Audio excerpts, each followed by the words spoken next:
Since the Trump-Kim Singapore summit in June, the Trump administration has regularly shifted its stance on denuclearization. U.S. Secretary of State Mike Pompeo has repeatedly stressed on complete and verifiable denuclearization before economic sanctions can be eased. However, the U.S. president insists he's ready to give the DPRK more time. I never said speed. Look, it's been this way for 80-plus years.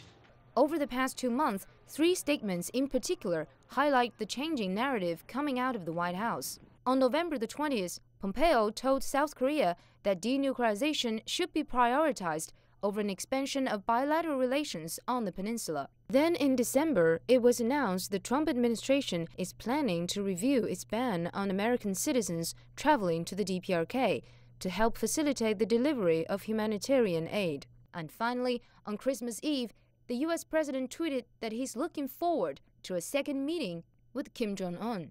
On 2nd January this year, Trump showed off a letter written by Kim Jong-un and hailed his relationship with the DPRK leader. Just got a great letter from Kim Jong-un. We really established a very good relationship. A lot of good things are happening. With Washington preparing for a second summit, the White House's prevarications seem to be evoking anger and frustration in Pyongyang.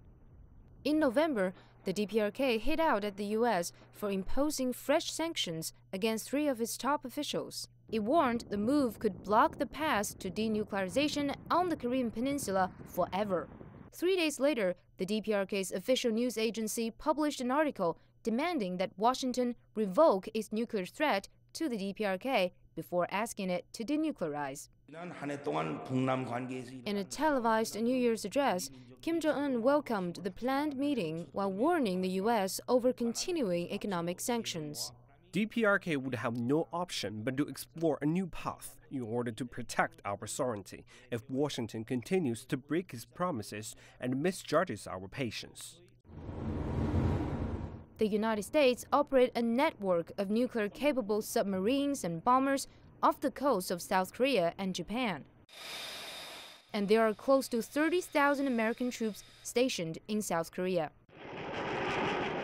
The U.S. has not yet indicated if it's willing to consider DPRK's demand, although Trump says he wants Seoul to pay more towards the maintenance of the U.S. troops in the country.